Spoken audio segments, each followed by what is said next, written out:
Hello, my name is Kirk. I am a Wellbeing practitioner at Sutton Uplift, and I'll be presenting to you all today self-confidence and assertiveness and give you a taste of what we go through in our workshops. Next slide, please.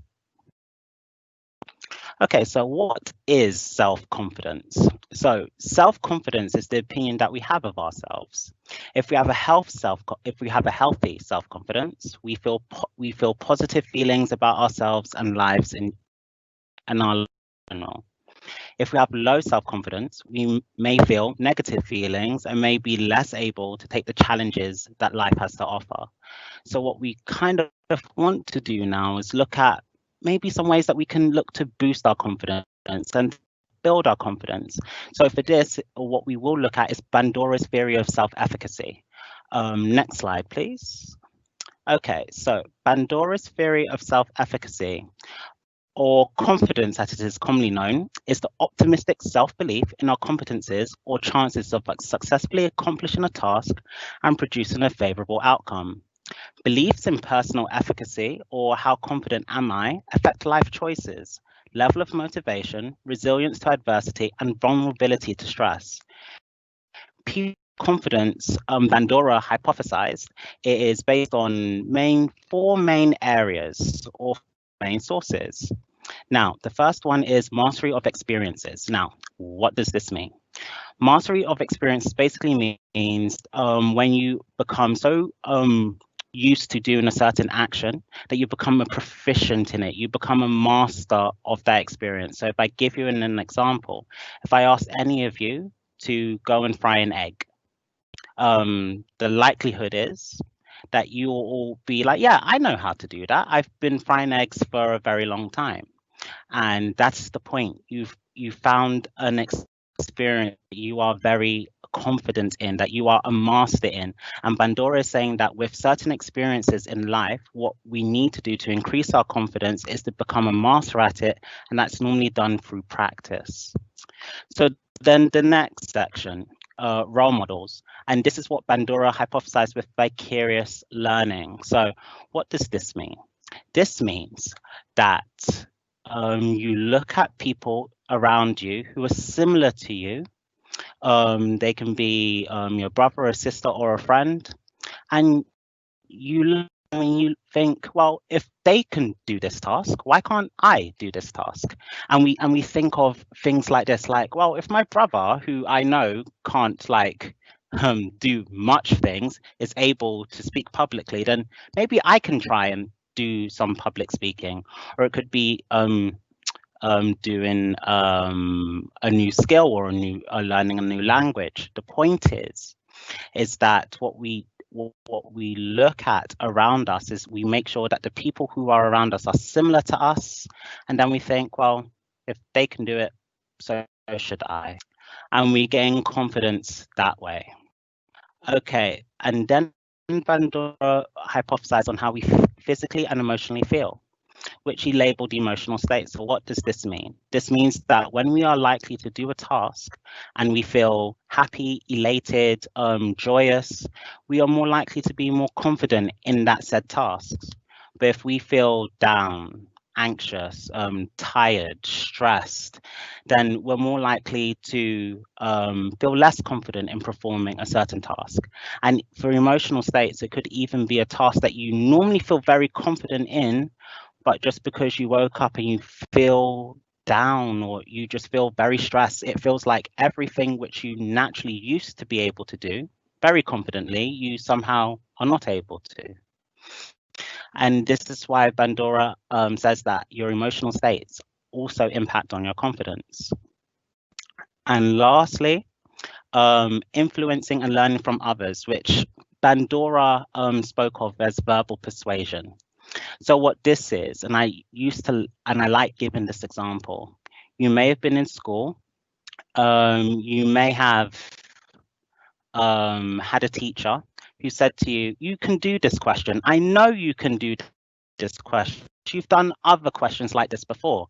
You can do it. It could also be a parent that says, well, no, I know do this task. I have confidence in you because you've done something similar to this before.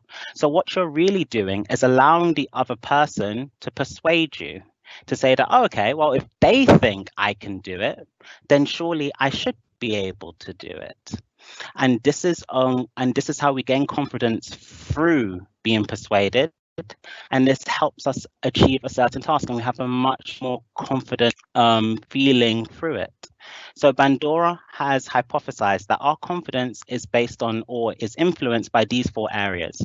Now, I will say that it is important to remember that for each individual person, it may be that you require or you are more influenced by one side or more. So for one person, maybe, okay, I feel like mastery of experiences is the main driver of my confidence, or how I think and feel emotionally is the main driver. That is absolutely fine. And what we are saying is that in order to increase your confidence, we can use this theory to see what we can build on. Remember, vicarious learning and verbal persuasion can be both positive and negative, so people can detract from your confidence as well. Next slide, please. Affirmations. So you heard previously of my talking about how our negative and critical self-talk can have an impact on our confidence levels, and that is very true. So one way that we can try and counteract that negative self-belief is by positive affirmations. So stuff that I am brave or I am good enough. And throughout our workshops, we have a list of them. One of them is no one can make you feel inferior without your consent. Or others, such as with confidence, you have won before you even started. And confidence is preparation and everything else is beyond your control. So we have a variety of them that we explore in our workshops, and we also encourage you all to come up with your affirmations, and we ask that you put them in places where you can get a very good reminder of it, so that every time that you have that negative and critical self-talk, you can see it and then allow that to check that type of thinking. Next slide, please. And then we move on. For our work, we focus a bit on confidence and also a bit on assertiveness. So what is assertiveness? Assertiveness is the ability to formulate and communicate one's own thoughts and opinions and wishes in a clear, direct, and non-aggressive way. So it's a balance between your needs and others' needs. If you focus on one or the other too much, then you are either being aggressive or you're being passive. And we'll explore more of this as we continue. Next slide, please. So, communication styles. So, an important part of assertiveness is expressing how we actually feel and being able to correctly articulate our needs. But there are a variety of ways that we can do it. So the passive communication style tends to be very compliant, submissive, talks little, is vague, non-committal communication. So they say stuff like, I don't mind, yeah, that's fine, yes, all right. And it comes from an inner belief that the other person that they're speaking to is okay, but they're not. And then we have the aggressive person who is sarcastic, harsh, always right, superior, a know-it-all, interrupts, is very critical, puts down and is patronizing. And they say stuff like, this is what we're going to do. If you don't like it, tough, or it's my way or the highway.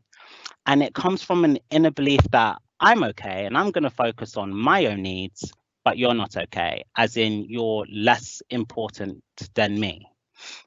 And then we have the assertive individual. So for this one, the actions and expressions fit with words spoken. It is firm but polite and gives clear messages, and is respectful of self and others.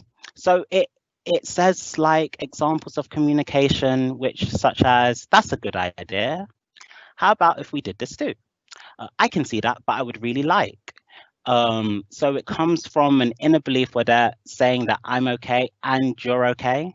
The assertive person tries to promote communication and they try to focus on solving problems. They're not passive, that they forget their own needs, and they're not aggressive and being demanding of their needs to be respected above everybody else. They look for a workable compromise. Next slide, please. So we're just going to look at the type of language that an assertive individual would usually say and make. So they tend to focus on I statements, to focus the conversation on us and that we aren't blaming others. So a statement such as "you are wrong" becomes "I don't agree." "You don't care" becomes "I feel ignored." "You" turns into "I feel hurt." And "you are so unfair" is changed to "I am treated very unfairly." So what the assertive individual is doing is not blaming others, but is correctly and articulately expressing their own emotions so that their needs are also heard.